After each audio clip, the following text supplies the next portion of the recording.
Hi, this is Dr. Valish. Welcome to Pharmacology Simplified. This is the second part of the video on the pharmacology of beta blockers. Please watch the first part of the video before watching this one. In the previous video, we saw the introduction, classification, mechanism of action of beta blockers, and we started the pharmacological actions of beta blockers. We finished the pharmacological actions in the heart, pharmacological actions in the blood vessels. Moving on. The third organ in which beta blockers have a prominent action is the respiratory system. You can see here, upon activation of beta 2 receptors, there is bronchodilation. So, what will happen if you block the beta 2 receptors? There is bronchoconstriction. Is this beneficial or is it harmful? It is definitely not beneficial, it is harmful. Understood? And this is an action due to beta 2 receptors. So, cardioselective beta blockers which block only beta 1 receptors do not have this action. Moving on. The next action is on the uterus. Uterine relaxation due to agonists is overcome by beta blockers, but probably this is not that significant in humans. Next is skeletal muscle, action on skeletal muscles. The action on skeletal muscle can be seen in two facets. As you can see here, this is obviously the most predominant action on the skeletal muscles. There is increase in potassium uptake leading to tremors. This is overcome. Okay, that is the first action. There is inhibition of adrenergically provoked tremor. Apart from this, if you remember, there are beta 2 receptors in the blood vessels supplying to the skeletal muscle. If those are blocked, what is going to happen? There is overcoming or there is reduced vasodilatation in the blood vessels which supply to the skeletal muscle. So, skeletal muscles receive less energy leading to decreased exercise capacity. There is reduced blood flow to exercising muscles, again beta 2 action. The third facet, if you can remember from the previous table, beta 2 receptor activation also had an action in the liver whereby there was increased gluconeogenesis, glycogenolysis leading to energy release. There is also beta 3 receptor mediated lipolysis leading to energy release. If these things are blocked, if these activities are blocked, there is less energy that is circulating in the blood. Again, this will lead to decrease in exercise capacity as a result of lowering of available fuel to the working muscles. The net outcome, beneficial outcome is there, which is inhibition of adrenergically provoked tremor, and not beneficial outcome also is there, which is reduction in exercise capacity. All these are the actions on skeletal muscles. Moving on, metabolic actions. There are various metabolic actions. You can classify the metabolic actions as immediate effects and those which are seen on prolonged therapy. So, some of these we have already discussed. Immediate effect, there is decrease in adrenaline induced glycogenolysis in heart, skeletal muscle, liver. There is also decrease in adrenaline induced lipolysis. Lipids are not broken down, and as a result, when the lipids are broken down, the free fatty acid levels will increase, the LDL cholesterol levels will decrease, triglyceride levels will decrease. But if this is inhibited, the opposite is going to happen. Free fatty acid levels are going to fall, and there is an increase in triglyceride levels, there is increase in LDL level, and accompanying the increase in LDL level, there is a decrease in HDL level. So, this will increase the LDL HDL ratio. So, clearly an increase in triglyceride, increase in LDL, decrease in HDL is not beneficial. It is a harmful or it is a deleterious alteration of blood lipid profile. These are the two most important metabolic actions that are seen on immediate administration. Another related but not strictly metabolic action is hampering of insulin induced hypoglycemia awareness. Insulin, if there is a higher amount of insulin that is circulating or if there is hypoglycemia as such, the body has developed some mechanisms in which a person comes to know that there is hypoglycemia. Okay, so these hypoglycemia induced actions, induced awareness include sweating, palpitation, tremors. All these are because of beta 2 receptor, beta 1 receptor activity, especially in the heart. Now, if you give a beta blocker, all these beta adrenergic receptor mediated awareness effects are blocked. So, this can be extremely dangerous in patients who are having diabetes and who are prone to develop hypoglycemia.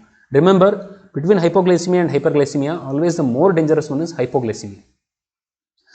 So, on prolonged therapy, beta blockers are found to decrease insulin release and therefore, they can worsen diabetes, can be diabetogenic. But this is seen especially amongst patients who are already having diabetes. Patients who are normoglycemic, this effect is not that much seen.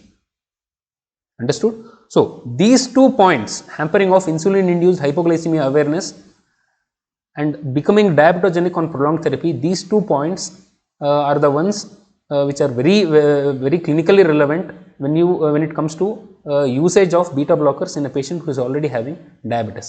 Let me come back to these 2 points in a few slides from now. So, we have finished the metabolic action. Moving on, actions in the eye.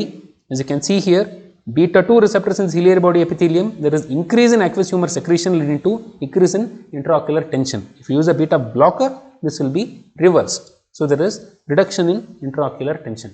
That is one of the therapeutic applications of beta blockers. And there are some miscellaneous actions. So, let us look at the miscellaneous actions. In the CNS, in the short term stressful situations, you administer beta blockers, especially propranolol. There is a feeling of anxiolysis. There is actually it does not act in the CNS, leading to actual decrease in the anxiety, but there is only reduction in the symptoms due to anxiety. There are peripheral actions. The symptoms due to anxiety such as tremors, such as sweating, palpitation, all those things are overcome, but as such it is not an anxiolytic, it is only a peripheral actor. Beta blockers are only peripheral actors.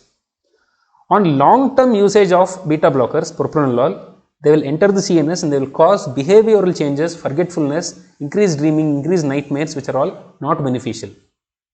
Sometimes students have this habit of taking propranolol just before exams when they cannot tolerate the anxiety. This can only provide short term relief. On long term administration, long term taking of propranolol, it is actually harmful. As you can see here, you will have forgetfulness. So, whatever you have studied for the exam, you are going to forget. So, please do not have this habit of self administering propranolol for prolonged duration of time. It is not beneficial. That is the CNS action. Second action, as local anesthetic, it stabilizes membranes. It has a membrane stabilizing activity, propranolol and many other beta blockers. So, it has potent local anesthetic activity, but that is also useless. It has a local anesthetic activity, but in addition to that, it also produces local irritation. That is the reason why it is not clinically used as a local anesthetic. In fact, it is a harmful action as well. It stabilizes membranes. It produces local anesthesia, right? So, if you administer propranolol as an eye drop, the cornea will become anesthetized. It cannot feel foreign objects. It is actually harmful. So, local anesthetic action, it is not a beneficial action. So, we have finished all the important pharmacological actions of beta blockers system wise. So, while discussing the various actions itself, I told that some of these are beneficial, some of these are not beneficial. So, let us look at the not beneficial actions. Let us pool them together, because all the not beneficial actions can be called as ADRs, adverse drug reactions. So, let us remove this table. Let us start with the heart. So, in the heart, which are all the non-beneficial actions, which are all the actions which are not beneficial?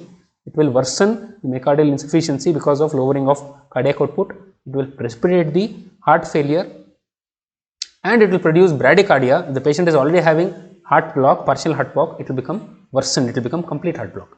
Out of these two, I have put an asterisk mark in front of the first two ADRs, worsening of myocardial insufficiency and precipitation of heart failure. What happened was, previously they thought that because of these two reasons, worsening of myocardial insufficiency and precipitation of heart failure, because of these two reasons, beta blockers are absolutely contraindicated in heart failure. This was the earlier thought. But later on, what was discovered was that if you administer beta blockers in small doses, in very small doses, subtherapeutic doses, in patients who are having chronic heart failure, compensated heart failure, in such patients who are not having acute heart failure or having chronic heart failure, in such patients, if you administer beta blockers, in those patients, beta blockers are actually going to be beneficial. They will actually prolong the life, reduce the mortality. How is this? This is by decreasing the work of the heart.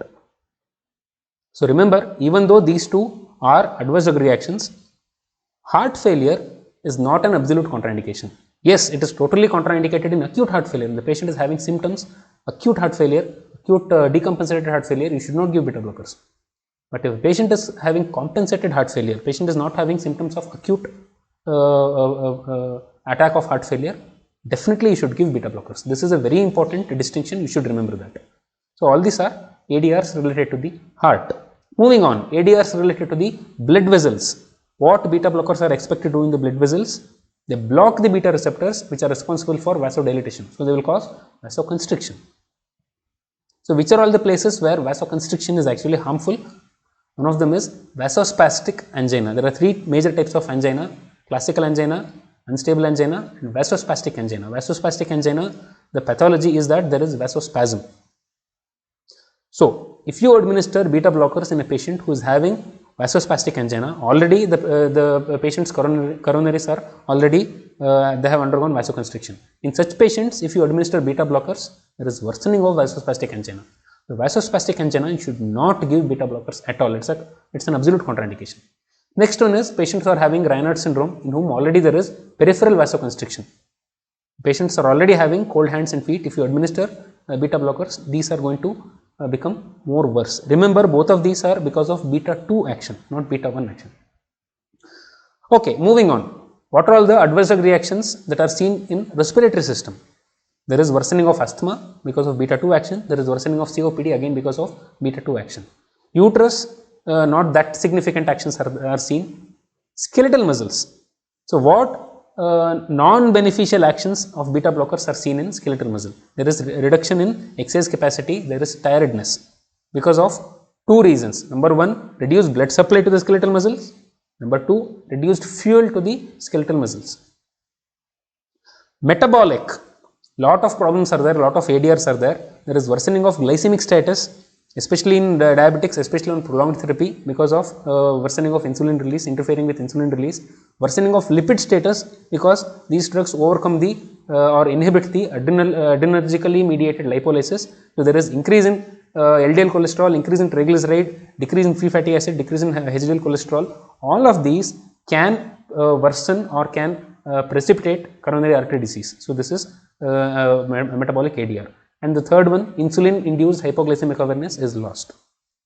Eye, there are no major ADRs in the eye. Miscellaneous ADRs, sexual distress and impotence, this is observed especially in males. So, this will lead to lowering of quality of life. Remember this is one of the reasons why beta blockers gradually they are no longer preferred as a first line antihypertensive drugs. This is one of the reasons.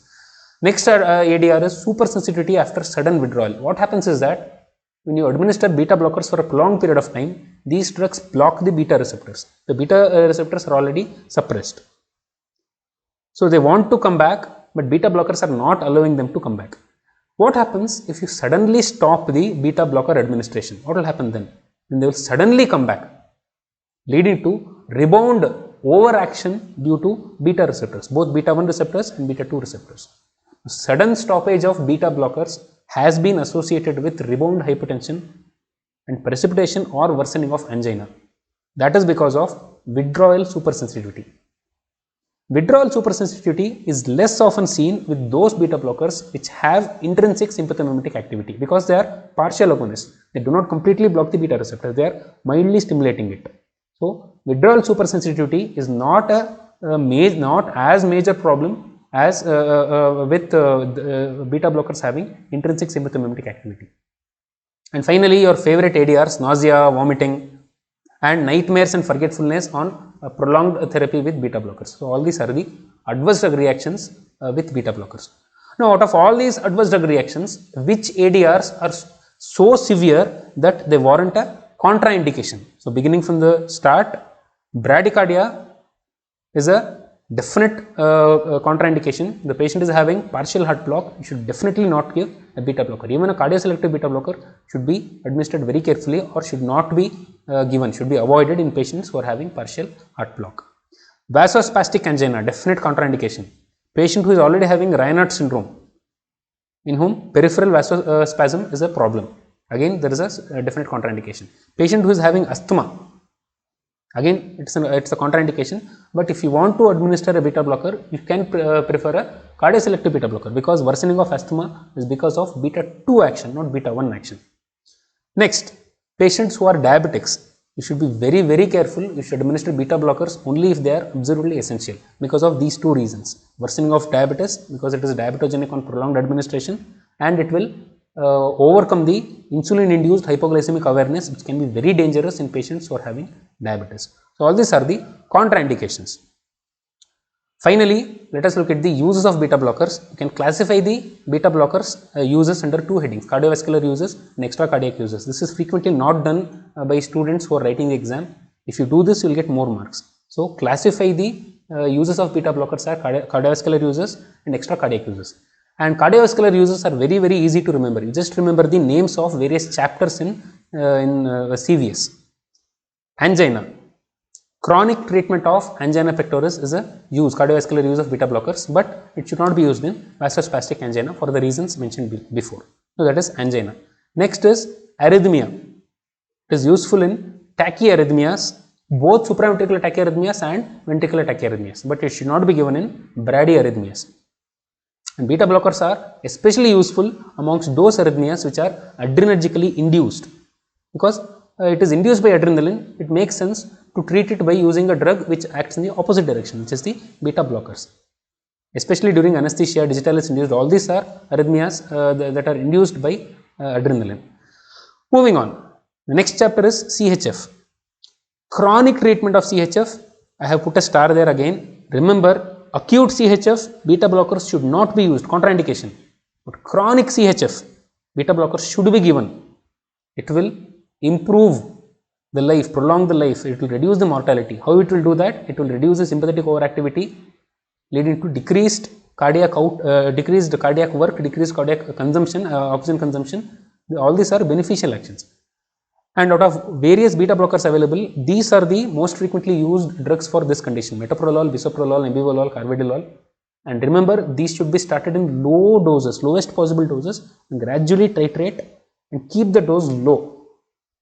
So, that is the third chapter, CHF. Next chapter, you should avoid it in acute CHF. Next chapter is hypertension. So, beta blockers used to be one of the first four frontline drugs in the management of hypertension. ABCD drugs: A for AC inhibitors, ARBs; B for beta blockers; C for calcium channel blockers; D for diuretics. This used to be the recommendation earlier, but now B for beta blockers, they are no longer drugs of first choice for the management of hypertension. Okay, for the various reasons mentioned below, mentioned previously. Effect on quality of life, relatively contraindicated in diabetic patients. Okay, and the exact mechanism of hypertensive action is not known. Withdrawal supersensitivity, all these problems are there with beta blockers, and that is the reason why these days the second, that is the B, ABCD, B is not that frequently recommended for the first line management of hypertension, but they are definitely useful in the management of hypertensive emergencies, especially labetalol. If you remember, labetalol is a third generation non-selective beta blocker which had additional alpha blocking property. So, it blocks both alpha receptors and beta receptors. Alpha 1 receptor blockade leading to vasodilatation, leading to fall in blood pressure. Beta 1 receptor blockade leading to decreased cardiac output, again leading to decrease in systolic blood pressure. So, all these are beneficial actions. That is the reason why labetalol is a preferred drug in the management of hypertensive emergencies. Moving on, during myocardial infarction, for myocardial salvage during myocardial infarction, two reasons for that. One is that it will lower the oxygen demand by decreasing the oxygen, the work of the heart, that will limit the infarction size. Second one is it has antiarrhythmic activity, it will prevent tachyarrhythmias. So, both of these are beneficial in the myocardial salvage during myocardial infarction evolution. First, you have to administer IV followed by oral. It is also useful for chronic prophylaxis, secondary prophylaxis of myocardial infarction, where you have to give through the oral route. Again, the same two reasons: it will lower the oxygen demand and it will prevent the arrhythmias, tachyarrhythmias, especially ventricular fibrillations. On long term, there is a reduction in mortality. Two other indications are there, two other cardiac indications are there. Dissecting aortic aneurysm, there is aneurysm in the aorta. So, you need to decrease the force through which the blood is pushed through the aorta. And how do you do that? By giving a beta blocker. What it will do? It will decrease the force of contraction of the heart. So, that is the reason why it is useful in dissecting aortic aneurysm. You usually combine that with nitroprusside. Nitroprusside is a vasodilator that will also have a complementary action along with beta blockers. Finally, hypertrophic obstructive cardiomyopathy. All these are the cardiovascular uses of beta blockers. Finally, the extra cardiac uses of beta blockers. First, we will see the actions of the uses of propranolol, anti-anxiety, but it has only peripheral action. It will only decrease the symptoms of anxiety. It is not useful in neurosis. It will not decrease the actual anxiety. It will only decrease the symptoms of anxiety. The most prominent symptom of anxiety being tremor, and that is the reason why it is also useful in essential tremor, but it is not useful in the management of Parkinsonian tremor. Parkinsonian tremor is not because of adrenaline, but it is because of some other pathology. The beta blockers are not useful in essential tremor management. Third one is thyrotoxicosis. Again, thyrotoxicosis only symptomatic management. Thyrotoxicosis, there is actually increase in T3 T4 levels. Beta blockers will not decrease the T3 T4 levels, but they will decrease the manifestation of the increased T3 T4 levels, such as palpitation, tremor, sweating. Propranolol can prevent the peripheral conversion of T4 to T3, so this is beneficial during thyroid storm. That is the reason why, these are the two reasons why we administer beta blockers during thyroid storm. One is prevention of T4 to T3 conversion, second one is reduction in symptoms, palpitation, tremor, sweating. Migraine prophylaxis, this one word students frequently forget to write. Remember, propranolol is not useful in the migraine treatment. The patient is having acute migraine, beta blockers are useless. You have to give beta blockers only after the acute attack of migraine has gone, to protect the patient as migraine prophylaxis, to reduce the severity of the upcoming attack. You have to write migraine prophylaxis, and for that propranolol is one of the most frequently used drugs. Portal hypertension, again propranolol is used by reducing cardiac output, it will decrease the portal hypertension. Next, glaucoma, as we have seen, bisoprolol, timolol are two very frequently used drugs, but we do not use propranolol for this. They are useful in wide angle glaucoma or open angle glaucoma. They are not drugs of choice in angle closure glaucoma, they are only adjuvants. Pheochromocytoma, remember, beta blocker should be given only after alpha blocker is given. In pheochromocytoma, there is increase in adrenaline, noradrenaline release from the tumor in the adrenaline. It will activate both alpha receptors and beta receptors. So, in this setting, if you block the beta receptors, what will happen? Adrenaline sits only on the alpha receptors, leading to intense vasoconstriction, leading to sudden and disastrous rise in blood pressure. So, that should be avoided. So, in pheochromocytoma, if you are planning to give a adrenergic blocker, it should be alpha plus beta blocker. Or if you want to give these two drugs separately, definitely give alpha blockers first, and then give the beta blocker. Remember this, alpha first followed by beta. And finally, in alcohol withdrawal, beta blockers are having adjuvant role. So remember to classify the uses of beta blockers as cardiovascular uses and extra cardiac uses. So we have finished the description of beta blockers under most of these headings. There are two other videos associated with the same beta blockers in which I have discussed cardioselective beta blockers separately and some special properties of beta blockers, 4 special properties of beta blockers. The descriptions of both of these are available, the links for both of these are available in the description below. Please check them out as well. I hope I have been able to simplify this topic for you. If you have any doubts, please ask them in the comment section below. Thank you. Namaste. Have a nice day.